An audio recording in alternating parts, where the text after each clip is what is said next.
Economics class 11 पाठ संख्या 4 हम लोग चर्चा करेंगे और पाठ संख्या 4 का नाम है उद्योग। क्या नाम है? उद्योग विशेषता, समस्या एवं नीतियां।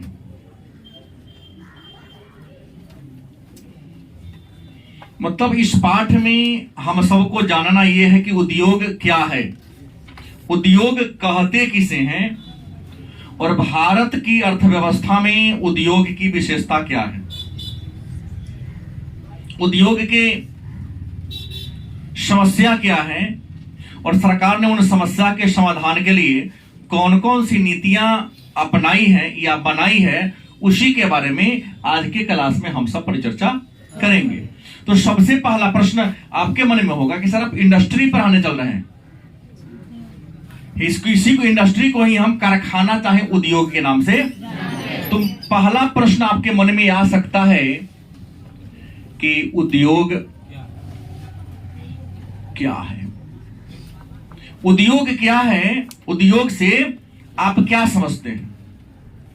तो पहला बात तो मैंने कह दिया कि इसको आप उद्योग कहो, कारखाना कहो, इंडस्ट्री कहो, कोई अंतर नहीं। उद्योग उस स्थान को कहते हैं, कारखाना उस स्थान को कहते हैं, इंडस्ट्री उस स्थान को कहते हैं जहां मशीन की सहायता से, ऊर्जा की सहायता से किसी वस्तु के रंग रूप आकार प्रकार को बदलकर उसके गुणवत्ता में, उसके उपयोगिता में वृद्धि किया जाता है। गलत कि सही? जैसे उदाहरण ले लीजिए आप, जिसको आप समझते हो, मैं उदाहरण दे रहा हूं। बात करते हैं गन्ना, ईख, अंग्रेजी में सुगर केन। नहीं, हमारे खेत आपके खेत में ऐसे ही पर कोई वेट नहीं है उसका, उसका वैल्यू भी कम है। जब वह गन्ना के रूप में उसका वैल्यू क्या है? कम है। वही गन्ना ठेला पर लादकर जूस बनाकर करता है तो एक गन्ना का मूल्य 3 गुना 2 गुना बढ़ जाता है कम से कम। एक गिलास जूस का दाम 15 रुपया ले लेता है। ऐसे वो गन्ना भी गएगा 5 रुपया में। जूस बना दिया तो अगर उसी का चीनी बना देता है, मिल में ले जाके मीठा बना देता है, उसका कीमत और ज्यादा क्या होता है? बढ़ता कि नहीं? तो कारखाना की जगह है, एक स्थान है जहां यंत्र की सहायता से, मशीन की सहायता से किसी वस्तु के रंग रूप आकार प्रकार को बदला जाता है। रंग रूप आकार प्रकार को बदलकर उसकी उपयोगिता को, यूटिलिटी को बढ़ा दिया जाता है, उसकी कीमत को क्या कर दिया जाता है? उस स्थान को क्या कहेंगे? उद्योग। अब प्रश्न है, पहला अगला प्रश्न जाएगा कि भारत में उद्योग का क्या महत्व है। भारत में उद्योग का महत्व क्या है? भारत का है तब या भारत की अर्थव्यवस्था का है?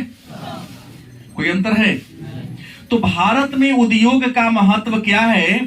तो पहला महत्व तो ये होगा कि राष्ट्रीय आय में वृद्धि होती है, इससे राष्ट्रीय आय में वृद्धि होता है। क्योंकि उद्योग चलेगा, सामान बनेगा, सामान बनेगा तो लोग उसको क्रय करेगा, सरकार को टैक्स मिलेगा, तो आय बढ़ेगी देश की कि ना बढ़ेगी? तो कारखाना से हमारी अर्थव्यवस्था का, हमारे देश के इनकम में क्या होती है? वृद्धि होती है। कोई तकलीफ हो? नहीं। दूसरा, कृषि का आधुनिकीकरण होता है। कृषि का आधुनिकीकरण होता है। कृषि का क्या होता है? आधुनिकीकरण। क्योंकि जब कारखाना होगा तो कारखाना में कच्चा माल चाहिए, और हमने कहा था कि कई ऐसे कारखाना हैं जिन्हें कच्चा माल की आपूर्ति खेती बाड़ी से होती है। याद है? गन्ना उद्योग, चीनी उद्योग, सूती कपड़ा उद्योग, इन सबको कहां से चाहिए? तो कच्चा माल मिलेगा तो इसको दाम ज्यादा मिलेगा, तो लोग और बड़े पैमाने पर मशीन की सहायता से खेती बाड़ी करेगा। तीसरा फायदा यह है पूंजी निर्माण दर में वृद्धि, पूंजी निर्माण दर में क्या होगी? कारखाना से ये फायदा है कि पूंजी का जो निर्माण होगा, बनेगा, ज्यादा होगा। जैसे आप नॉर्मली खेती बाड़ी में करते उतना ही आप आय अर्जन कर पाते हैं जितना कि आपका साल भर का काम चल जाता है, घटिए जाता है। लेकिन जैसे ही कारखाना है तो आप अपने खर्च से ज्यादा पैसा कमा लेते हैं। हुआ कि 1 आध घंटा ओवर टाइम कर लिए तो और ज्यादा पैसा होगा। तो जितना ज्यादा काम करेंगे उतना आपका बचत क्या होगा? बढ़ेगा। माने बचत बढ़ना मतलब पूंजी निर्माण बढ़ना, क्योंकि जो आमदनी ज्यादा आपका होगा वह किसी अन्य कारोबार में लगा दोगे, अन्य कारोबारों में लगा दोगे तो तुम्हारा तरक्की बहुत तेज गति से होगा। और जब तुम्हारा तरक्की होगा तो देश का भी तरक्की होगा, क्योंकि एक व्यक्ति देश से भी जुड़े है ना, सबका विकास होगा और भी फायदा होगा। उद्योग से और महत्व क्या होगा? तो विदेशी व्यापार बढ़ेगा।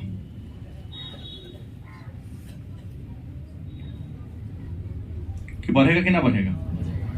सामान बनाएंगे तो बेचने के लिए दूसरा से भेजेंगे और ये फायदा होगा, रोजगार का सृजन होगा। रोजगार का रोजमर्रा कारखाना चलेगा तो उसमें काम इंसान ही ना करेगा तो लोगों को रोजगार मिलेगा कि नहीं? मिलेगा। बहुत सारे महत्व है कारखाना का, बहुत सारे फायदा है कारखाना खुलने का, कारखाना का होने का। अब प्रश्न है कि उद्योग के विकास के लिए सरकार ने कौन सा प्रयत्न किया है? मतलब बात आया उद्योग के विकास के लिए सरकारी प्रयास, सरकार ने कौन सा उपाय किया कारखाना के विकास के लिए? तो पहली बात आप जान लो कि भारत लगभग 200 वर्षों तक अंग्रेजों का गुलाम था कि नहीं था? था। कई वर्ष?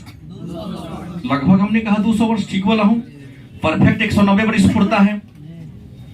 तो अंग्रेजों ने तो भारत में शासन इसलिए किया कि ताकि यहां के सामान को लूट ले और अपने देश इंग्लैंड का विकास कर सके। भारत के हित के लिए अंग्रेजों ने कुछ भी नहीं किया, केवल और केवल वो अपना हित के लिए काम किया। ये बात भी आप लोग सब जान रहे हैं। तो अंग्रेजों ने भारत में उद्योग धंधा के विकास के लिए कोई प्रयास नहीं किया। नहीं किया। क्या करेगा? करेगा तो उसको घाटी मतलब हानि होगी ना, और यहां से जो लूट के लेके जाएगा उसको खुद का फायदा होगा। तो अंग्रेजों ने भारत में उद्योग धंधा के विकास के लिए, कल कारखाना के विकास के लिए किसी भी प्रकार का कोई प्रयास नहीं किया। लेकिन आप सभी जानते हैं कि हमारा भारत 15 अगस्त 1947 को क्या हुआ? आजाद हुआ। तो आजादी के बाद जब हमारी अपनी सरकार बनी, गलत कि सही? तो भारत सरकार ने उद्योग धंधा के विकास के लिए, भारत सरकार ने उद्योग धंधा के विकास के लिए प्रयास किया, सोचा। और आपको बता दें, स्वतंत्रता प्राप्ति के बाद अगर औद्योगिक नीति की बात करें, कौन नीति?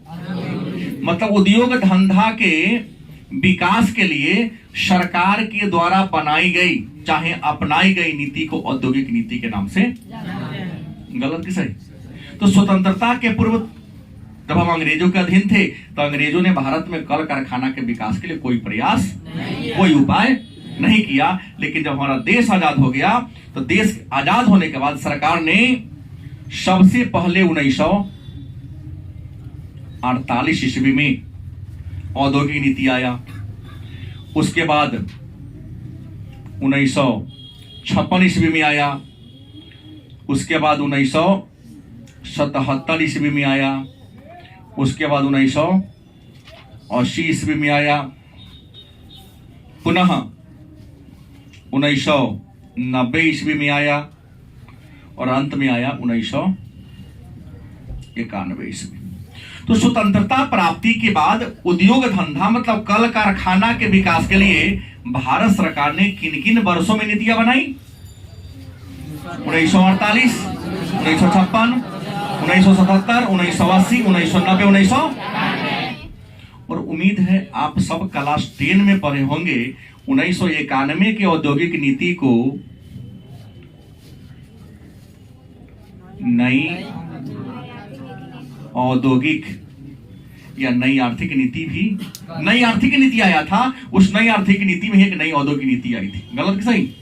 24 जुलाई 1991 ईस्वी को क्लास 10 में इकोनॉमिक्स में आप लोगों को पढ़ाया गया होगा, नहीं पढ़ाया गया है?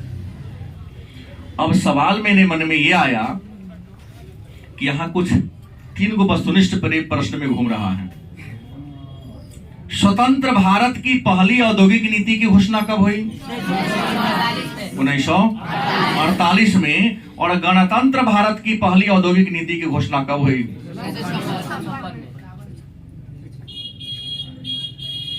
मतलब 5 गो लड़का बोला 56, बाकी बोला ही नहीं, खा के आया ही नहीं है घर से। गणतंत्र भारत की पहली औद्योगिक नीति और स्वतंत्र भारत की पहली औद्योगिक नीति। तो एक प्रश्न जिससे मन करेगा उस समय पूछ लूंगा, इंडियन है आप लोग? कोई शक नहीं ना किसी को अपने आप पर कि इंडियन होने में शक है? नहीं है। क्या जी? खरा हुई। भारत गणतंत्र कब हुआ? सिट डाउन, पीछे वाले। भारत गणतंत्र कब हुआ? गणतंत्र, सिट डाउन। बगल वाले खड़ा हुई। आज का क्लास लगता है यहीं पर बंद होगा। भारत गणतंत्र कब हुआ? Very good, sit down. 26 जनवरी 1950। हम आर्ट साइंस कॉमर्स से मतलब नहीं रखते हैं। तुम इंडिया में रहते हो, आजादी स्वतंत्रता कई साइंस के बच्चे करते हैं, मेरा विषय नहीं है। तो विषय में तो बाबूजी का नाम पढ़ना भी नहीं होता है, दादाजी का नाम पढ़ना ही नहीं होता। पढ़ता है लोग नहीं पढ़ता है, याद छोड़ देगा। साइंस में ठीक है, बाबर अकबर ना पढ़ेगा। राष्ट्रपति कौन है, प्रधानमंत्री कौन है, भारत में कितने राज्य हैं, भारत की राजधानी कहाँ है, शिकायत होगा पढ़ने में। और आप आर्ट्स के बच्चे हैं, यहां से उत्तर गलती मिला, उससे उत्तर गलती मिला, जबकि उम्मीद है कि महीना में 10 पर चर्चा हो ही जाता है। किसी न किसी बहाने स्वतंत्रता और गणतंत्र दिवस पर चर्चा हो ही जाती है। मतलब सीधा प्रश्न आ गया कि स्वतंत्रता और गणतंत्र दिवस का मतलब आप लोग विद्यालय में झंडा फहरा कर जिलेबी खाने से लगा के रखते हैं, इसके इंपोर्टेंस को नहीं जानते। खैर आइए, तो भारत स्वतंत्र, तो खड़ा छोटू, हाँ पीछे वाला, थोड़ा सा पीछे वाला। भारत स्वतंत्र कब हुआ? तारीख सहित, कोई कानाफूसी नहीं। ये हमारे देश के धरोहर हैं, देश के भविष्य लोग हैं। क्या करूं तो इस वीडियो के माध्यम से भी तो पहुंचे कि हाँ, बिहार में शिक्षा व्यवस्था कैसे हमारे माननीय नीतीश कुमार ने कर दिया है कि 12वीं में जाने वाला बच्चा को स्वतंत्रता दिवस पता नहीं है। हंसना नहीं, हंसे खराब लगेगा तो कोचिंग छोड़ देगा, हमको थोड़ी ना पड़ता है फर्क। कई बार लोगन को आ रहे हैं, एगो टंग नहीं रहेगा तो फर्क नहीं पड़ेगा। क्या जी? तू एक जाएगा, 20 को दूसरा आएगा। बैठ जाओ, जगह तो रहता ही नहीं है, क्योंकि हम पढ़ाता ना उस सिद्धांत पर चलता हूं। कौन कौन हमारा होशियार बच्चा है देखो, हाँ शुरू से तक सब होशियार है। हम जानते थे उत्तर ना देगा, इसलिए मैं उसको खड़ा कराया हूं। आजादी कब मिली थी? 15 अगस्त 1947 को। रे धरती के बोझ, यही पड़ता है।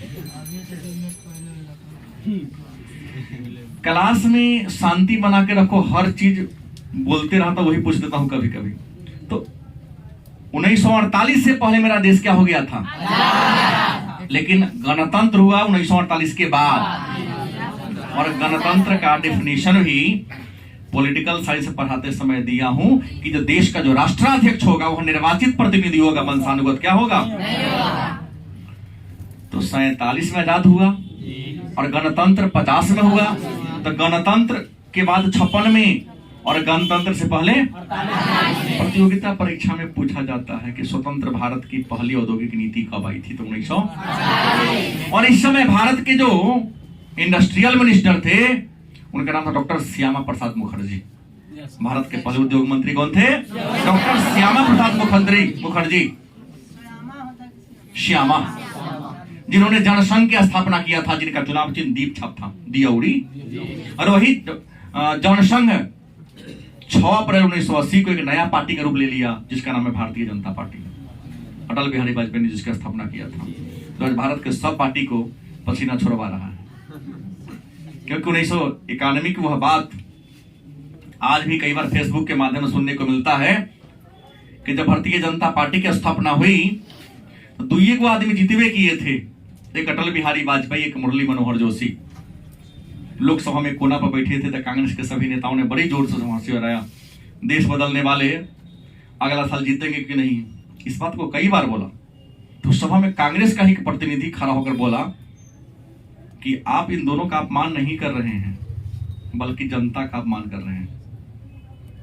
सही, क्योंकि जनता ने इनको योग्य माना, तब तो इनको चुनाव में जिताया। वही अटल बिहारी वाजपेयी खड़ा होकर बोले थे कि आज जिस भाजपा का आलोचना कर रहे हो, एक दिन ऐसा आएगा कि कांग्रेस को आंख से आंसू गिरा देगा। आज सही बात, राहुल को पैदल चलवा रहा है, कर्नाटक से कश्मीर तक पैदल दौड़ने के लिए मजबूर है। दाढ़ी बना के साधु पर आ गया, पूजा पाठ करना शुरू कर दिया, जो भगवान का परिभाषा नहीं जानता था। विपक्षी पार्टी का दर्जा खत्म करवा दिया कि गलत बोल रहा हूं? सही बोल रहा हूं ना? तो आलोचना किसी व्यक्ति का नहीं होनी चाहिए, आलोचना व्यक्ति के सिद्धांत का होनी चाहिए। व्यक्ति गलत होता है क्या? नहीं, व्यक्ति का विचार गलत होता है। लोग यहाँ व्यक्ति के पर कमेंट बांटता है, नहीं करना चाहिए कभी भी। विमल, हाँ, इसलिए राकेश की आलोचना मत करना, राकेश के विचार की आलोचना करना। राकेश गलत नहीं है, ये तो सही है, इसका विचार गलत है। तो हमने कहा ये औद्योगिक नीति अभी तक कई बार बन चुका है, हमने बता दिया, लेकिन पढ़ना है कि नई औद्योगिक नीति कब आई? हाल में ही आया है। तो प्रश्न ये औद्योगिक नीति है, लेकिन हम सबको नहीं पढ़ के 1991 वाला को ही पढ़ेंगे, क्योंकि भारत सरकार ने आजादी के बाद अगर पहली बार स्पष्ट औद्योगिक नीति की घोषणा किया था तो 1991 में किया था। इससे पहले जो भी था स्पष्ट कोई नहीं था। पहली बार अगर कोई स्पष्ट औद्योगिक नीति आई तो कब आई थी? 1991 ईस्वी में आई थी। तो प्रश्न होगा कि 1991 की औद्योगिक नीति की कुछ ना कुछ तो विशेषता होगी कि ना होगी? पढ़े होंगे आप लोग, 10 क्लास में पढ़े हैं, मैं भी इकोनॉमिक्स पढ़ाया हूं कई वर्षों तक 10 क्लास को। मुझे पता है कि 1991 में जो औद्योगिक नीति आई थी, उस औद्योगिक नीति में कुछ महत्वपूर्ण बातें थी। बात क्या था कि 1991 से पहले अगर उद्योग खोलना है, दुकान खोलना है, कुछ भी खोलना है तो आपको लाइसेंस लेना पड़ता था। क्या लेना पड़ता था? लाइसेंस। पहली बार लाइसेंस प्रणालियों को खत्म कर दिया, कहा कि केवल 5 गो कारखाना खोलना है जिसके लिए आपको लाइसेंस लेना पड़ेगा। अब कुछ भी खोलने के लिए लाइसेंस लेने की जरूरत, अब वो घटा के 2 गो रह गया है। परमाणु वाला, एक परमाणु भाई सबका करना है तो आपको लाइसेंस लेना ही पड़ेगा। शराब उरा वाला हो तो इसके लिए आपको लेना पड़ेगा, बाकी के लिए कोई जरूरत नहीं है। सरकार को टैक्स देते रहिए अपना। दूसरा, अब घटकर 2 रह गया है, पहले 5 था। और यहां पर 1991 की औद्योगिक नीति में 3 महत्वपूर्ण बात पर जोर दिया गया, जिसका नाम था LPG policy. L for liberalisation, P for privatisation, G for globalisation. पढ़े हैं क्लास 10 में। एल फॉर लिबरलाइजेशन का मतलब होता है उदारीकरण। क्या होता है? पी फॉर प्राइवेटाइजेशन मतलब निजीकरण, जी फॉर ग्लोबलाइजेशन मतलब वैश्वीकरण। मतलब उदारीकरण, निजीकरण और वैश्वीकरण को सम्मिलित रूप से हम एलपीजी अपनाने पर क्या किया गया? जोर दिया गया। और यहां पर नई औद्योगिक नीति में कहा गया कि विदेशी पूंजी को इन्वेस्ट करने की अनुमति दिया जाए। कुछ उद्योग में 49% और कुछ ऐसे कारखाने थे जहां 74% तक विनिवेश की सीमा दे दी गई। और आज विनिवेश करते हैं तो भारत के बहुत ऐसे लोग हैं तो नरेंद्र मोदी की आलोचना करते हैं कि सब देश कारखाना को बेच देगा। ये तो 1991 ही में आया था। प्रक्रिया कब शुरू हो गई? और उसे 1991 में तो राजीव गांधी भी जिंदा थे। शुरुआत नरसिंह राव ने किया था। वित्त मंत्री डॉक्टर मनमोहन सिंह थे उस समय लगातार, 10 साल पीएम रहे।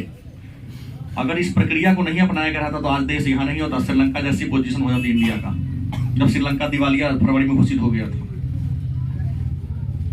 इस बार का मैं गेस क्वेश्चन भी किया हूं 12वीं के लिए। नया प्रश्न में एक ऑपरेशन गंगा है ना, और दूसरा और श्रीलंका संकट, दोनों रहेगा, इंडिया से जुड़ा हुआ चीज है। तो एलपीजी नीति को यहां अपनाया गया और नई औद्योगिक नीति में कहा गया कि भारत के जितने उद्योगपति हैं, अगर आपको टिकना है भारत में तो विश्व के बड़े बड़े कारखाना सबको प्रतियोगिता करना पड़ेगा, क्योंकि बिना प्रतियोगिता के इंसान आगे नहीं बढ़ता है। तो आपको भी क्या करना होगा, प्रतियोगिता करोगे। प्रतियोगिता करोगे तो क्या होगा, तुमको आगे बढ़ने का जज्बा तुम्हारे अंदर आएगा। अब प्रश्न है 1991 की औद्योगिक नीति की तो मुख्य बातें थी, विशेषता क्या थी? तो पहली विशेषता थी विकास दर। क्या करना है कि पहले अगर देश को आगे बढ़ाना तो देश में उद्योग धंधा के विकास दर को आगे ले जाना पड़ेगा। हालांकि अगर बात किया जाए तो जिस समय औद्योगिक नीति आई थी उस समय औद्योगिक विकास दर वार्षिक था 8%, हालांकि अभी हो गया 4.4% है। भारत का औद्योगिक विकास दर अभी कितना है? धीमा हुआ है मंदी के कारण, लेकिन फिर भी इस धीमा में भी आज विश्व का 10वां सबसे बड़ा औद्योगिक देश इंडिया बन गया है मेरा। उद्योग धंधा के मामले में इंडिया से 9 देश क्या है, आगे हैं। भारत कितना है? 10वां नंबर पर है। दूसरा बात कहा गया था कि जीडीपी में उद्योग की भागीदारी बढ़ाना होगा।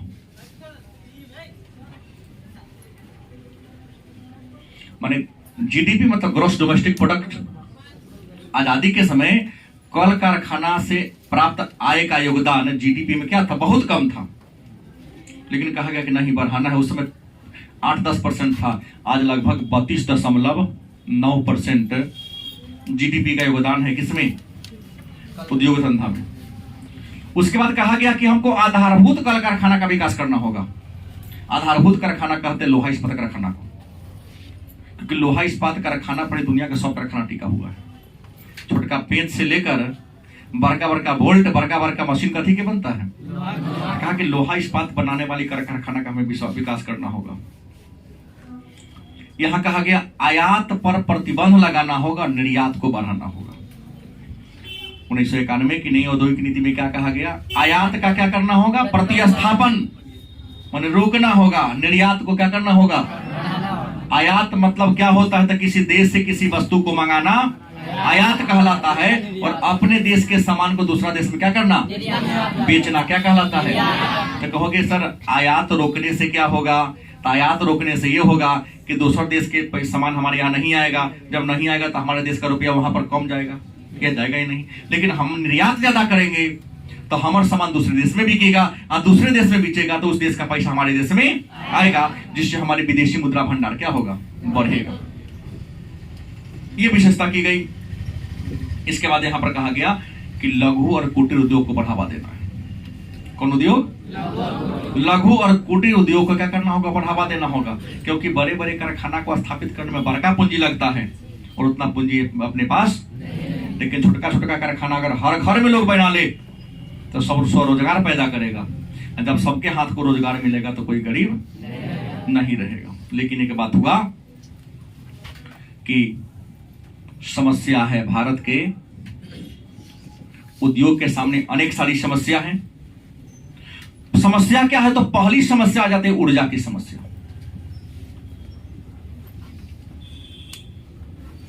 गलत नहीं बोलो, शहर में है बिजली ठीक ठाक है, लेकिन इस बिजली में उतना वोल्टेज नहीं है कि एक बॉयलर के पानी को गर्म कर सके, हीटर को हीट कर सके। एक बार फुल वोल्टेज से आता था, कई बार पूरा मशीने को जला देता है, और कई बार फिलामेंट भी बेचारा शर्मा जाता है कि जले या न जले। गलत बोला हूं। 110 का बॉल आज भी डिमांड है शहर में। अब तो खैर उजर का आ गया है 9 वाट 8 वाट का। कभी 100 वाट वाला बॉल घर में लगा के देखो ना क्या पोजीशन आ जाता है, लगेगा डिबिया जला रहे। धीरे धीरे प्रकाश हो जाए, मतलब इतना कम वोल्टेज पर कारखाना का मशीन नहीं चलेगा। गलत किस है? तो ऊर्जा की समस्या है भारत के उद्योग के विकास में। दूसरा है दूसरी समस्या है पूंजी, क्योंकि कारखाना को लगाने के लिए जितना पूंजी चाहिए, जितना रुपया चाहिए, उतना क्या है, कर्जा लेना पड़ता है बैंकों से, विदेशों से कर्जा लेके तब बनता है। तीसरी समस्या है कच्चे माल। बहुत ऐसे सामान है जिसको बनाने के लिए इंडिया के पास क्या नहीं है, कच्चा माल नहीं है।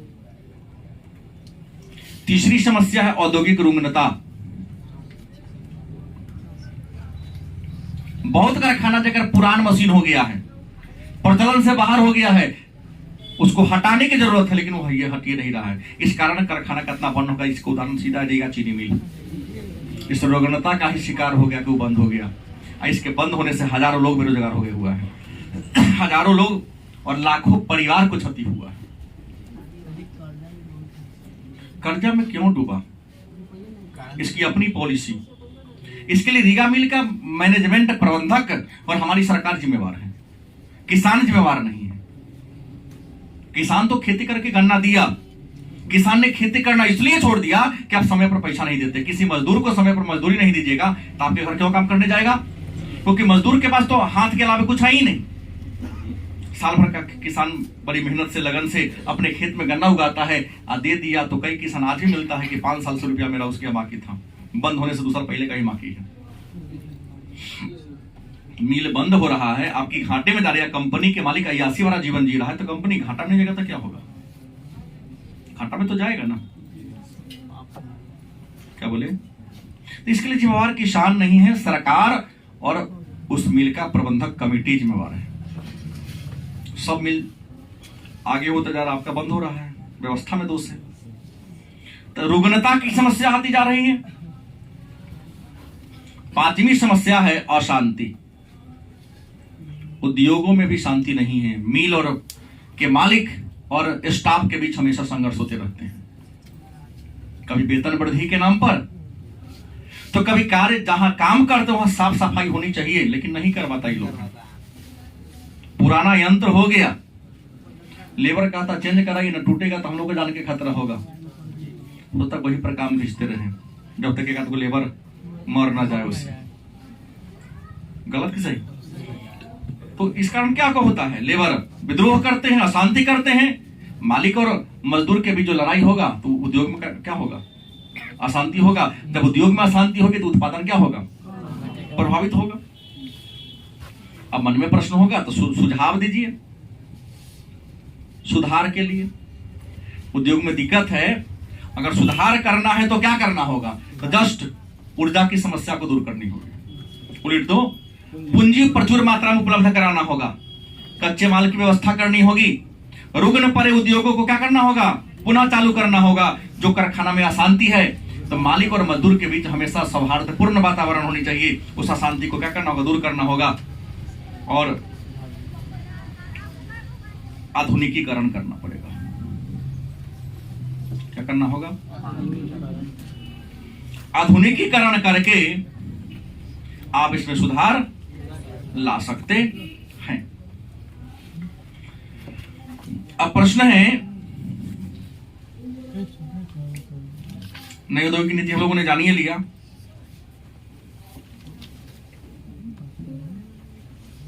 अब नई औद्योगिक नीति के बाद एक हमको और जानना है कि उद्योग के वर्ग जो होते हैं,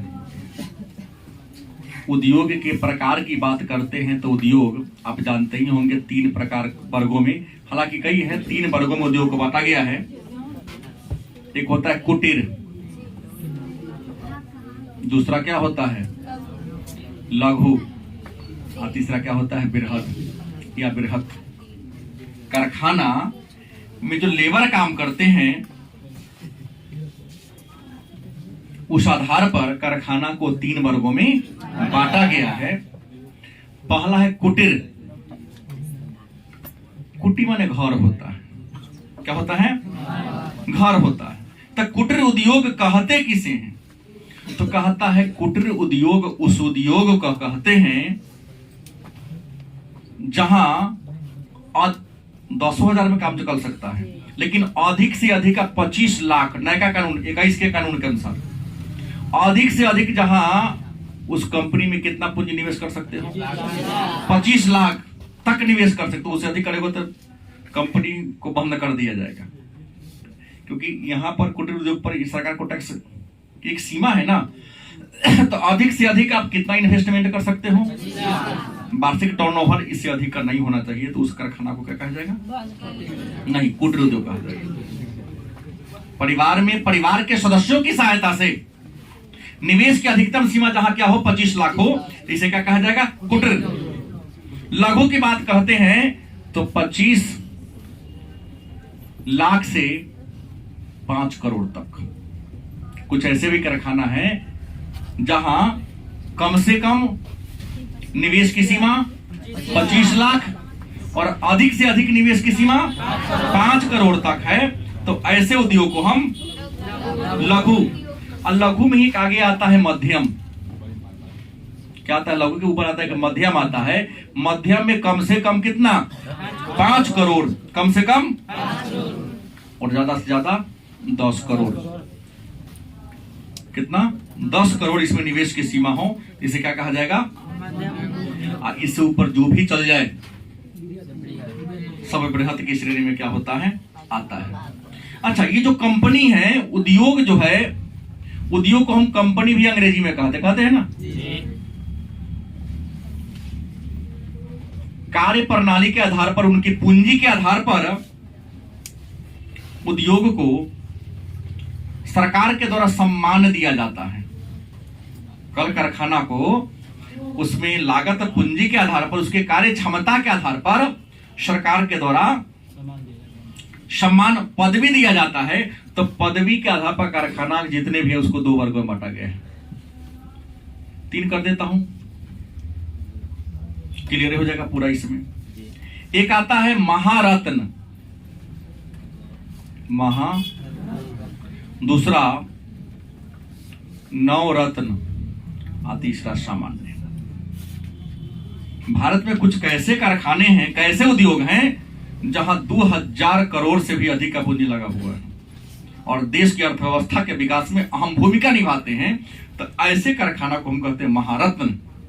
क्या कहते हैं, महारत्न के नाम से जानते हैं। और 2019 तक का आंकड़ा है कि भारत में महारत्न कंपनी कितना, 8 गो है। कितने हैं, 8 गो है। और महारत्न से जो छोटी कंपनी है, लेकिन 1000 करोड़ से अधिक का इसमें भी इन्वेस्टमेंट है, देश की अर्थव्यवस्था के विकास में इस कंपनियों का भी योगदान है। तो इनकी संख्या मोटा मोटी कितनी है, 16 है। मैं आंकड़ा 2006 का 16 का बता रहा हूं। तो नवरत्न कंपनी कितने हैं, 16 हैं। और बाकी जितने कारखाने हैं लगभग मेरे ख्याल से 10,000 से भी ज्यादा कारखाना इंडिया में है, कुटीर को छोड़ करके। तो इनको हम सामान्य कारखाना की श्रेणी में। अब यहाँ प्रतियोगिता परीक्षा में पूछ देता कि इसमें कौन नवरत्न है और कौन महारत्न है। तो महारत्न कै गो है, 8 गो। नवरत्न कै गो है, कै गो है। तो ये महारत्न में आता है SAIL, SAIL, SAIL, steel authority of India. 84 में स्थापना हुई थी इसकी। उसके बाद ONGC आता है, ONGC, oil and Natural Gas corporation. तीसरा आता IOC, इंडियन ऑयल कॉर्पोरेशन। उसके बाद NTPC, National Thermal Power corporation. केवल महारत्न का नाम लिख दे रहा हूं, SAIL, ONGC, IOC, NTPC, BHEL,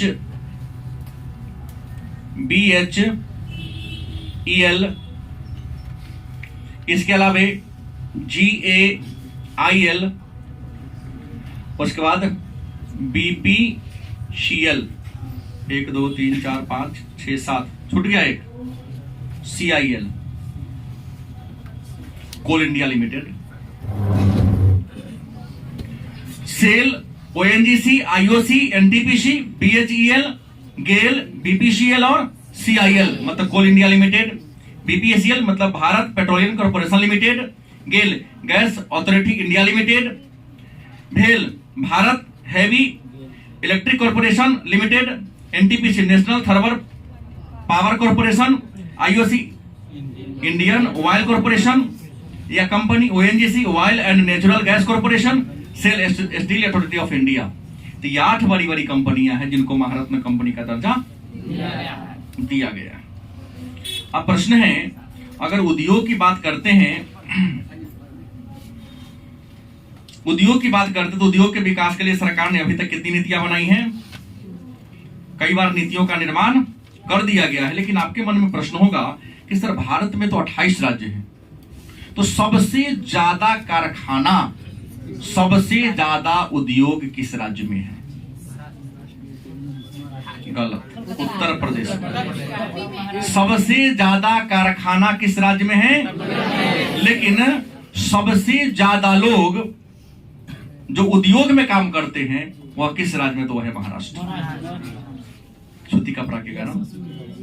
तो सबसे ज्यादा कारखाना संख्या के आधार पर, रोजगार नहीं, संख्या के आधार पर अगर देखा जाए तो सबसे अधिक कारखाना कहां है? और रोजगार के आधार पर महाराष्ट्र में है। और इसी क्रम में 2 बात और आती है। उद्योग के विकास के लिए कानून आया था, फेडा चेंज हो गया है, फेमा। कौन कानून था? फेरा, फेमा, और एक कानून था और MRTP। क्या था? MRTP। यह कानून 1969 में बना था। कब बना था? 1969 में यह कानून बना था। और ये जो फेरा कानून और फेमा कानून है, ये सब कानून 1993 में आई थी।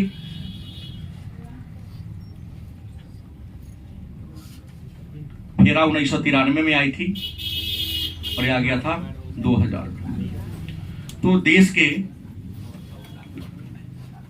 उद्योगों को अंतर्राष्ट्रीय उद्योग से प्रतियोगिता करने के लिए 1969 ईस्वी में सरकार ने कानून लाया था। इस कानून का नाम था एकाधिकार एवं प्रतिबंधात्मक व्यापार अधिनियम, MRTP। 1969 में यह कानून बना था और लागू कब हुआ था? तो 1970 में लागू हुआ था। लेकिन यह कानून आगे चलकर थोड़ा क्षतिग्रस्त हो गया। देश के उद्योग के विकास में क्या हो गया? बाधा पहुंचाने लगा। तो इसी कानून को बदल दिया गया, नाम कर देगा फेरा। और पुनः फेरा में थोड़ी सी परेशानी होने लगी तो फेरा को बदलकर फेमा कर दिया गया और फेमा बना यहां, लेकिन लागू हुआ 2003। और यहां से कानून क्या हो रहा है? काम कर रहा है। आप विदेश से भी अब आप चाहे रुपया लाइए चाहे कारखाना लगाइए, सरकार को हिसाब किताब देने की जरूरत उतना नहीं है। एक सीमा बढ़ा के कर दिया गया है। आप जाइए, सरकार को केवल क्या चाहिए? टैक्स चाहिए, जो देश के विकास में क्या हो, योगदान दे सके। अब लघु उद्योग हमने चर्चा कर दिया, तो भारत के विकास में लघु उद्योग की क्या भूमिका है और लघु उद्योग के सामने कौन कौन सी समस्या है? तो लघु उद्योग की विशेषता यह है कि लघु उद्योग छोटा होता है, स्थानीय इलाका में लगाया जाता है, तो बड़े पैमाने पर बेरोजगारी लघु उद्योग दूर कर रहा है। दूसरा है कि यह ग्रामीण अर्थव्यवस्था के अनुकूल है। तीसरा फायदा इसे है कि लघु उद्योग लगाने से कृषि पर इसका जनसंख्या का बोझ घट रहा है। चौथी है, इसमें तकनीकी की जरूरत कम होती है। और लघु उद्योग बड़े कारखाना के लिए पूरक के रूप में क्या कर रहा है? काम कर रहा है। लेकिन लघु उद्योग आज बहुत न के बराबर मिल रहा है।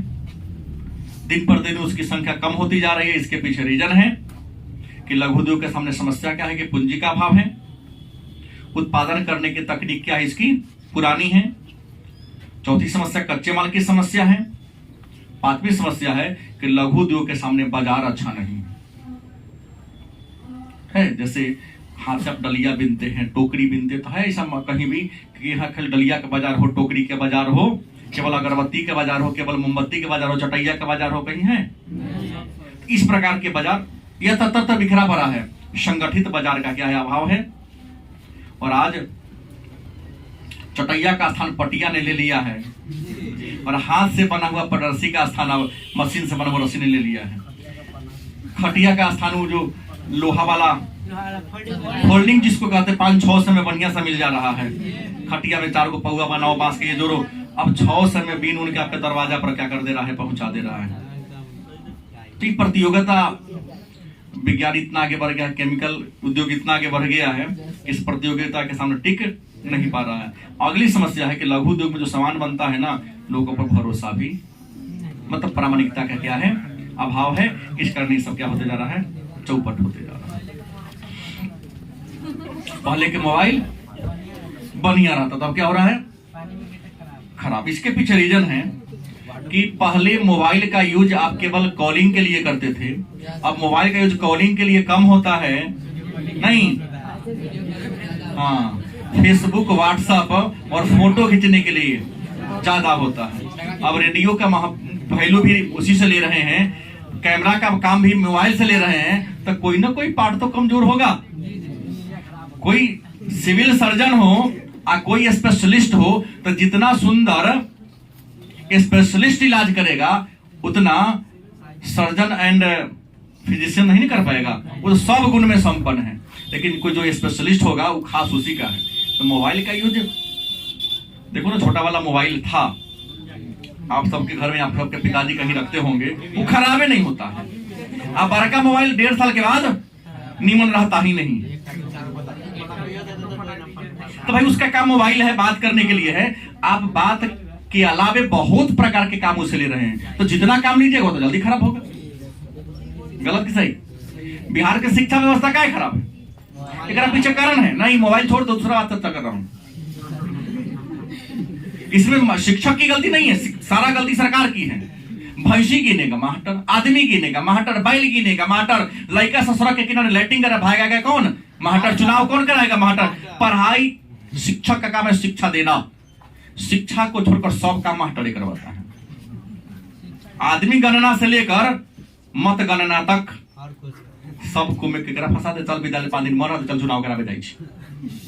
गलत नहीं बोल रहा हूं, तुम लोग अमेरिका के नहीं हो। इसमें से कई बच्चे हैं जिनके माता पिता, भैया दीदी शिक्षक होंगे। सब काम की जिम्मेवारी, हाँ, लड़का सड़क किनारे लैटिंग ना करे, जिम्मेवारी सरकार ने दे दिया। शिक्षक ही डंडा लेकर हरकाएगा भोरे भोरे आके। अब यही तो क्रम रह गया मास्टर के करना। अब तो हलवाई बना दिए हमारे माननीय नीतीश कुमार जी। हेड मास्टर क्या करता है, मार्केट में सब्जी तरकारी खरीदता है, अल्लाह बढ़िया होशियार है, खाना बनवाता है, घूम घूम के होटल की तरह खाना चलवा रहा है। तो लड़का विद्यालय में पढ़ने कहला जाएगा। आज गरीबी नहीं है भाई, मानसिक गरीबी है। ये योजना 1990 के पहले ठीक था, 2000 के पहले ठीक था। अब लोगों में रियल गरीबी नहीं है। कैसी गरीबी है, मानसिक गरीबी है। 3000 के एक्सीडेंटल जींस पहनता है, नहीं 16,000 का मोबाइल लेके आएगा कोई, सर बहुत गरीबी, थोड़ा कुछ कम कर दीजिए। तो 16,000 का मोबाइल क्या रखा, गरीबी के ये है। बिहार में गरीबी की मापदंड है, 10,000 का सामान 20,000 का रहेगा, फिर भी कहेगा कि मैं क्या हूँ। ये मानसिक गरीबी है। हाँ, शारीरिक मतलब व्यक्तिगत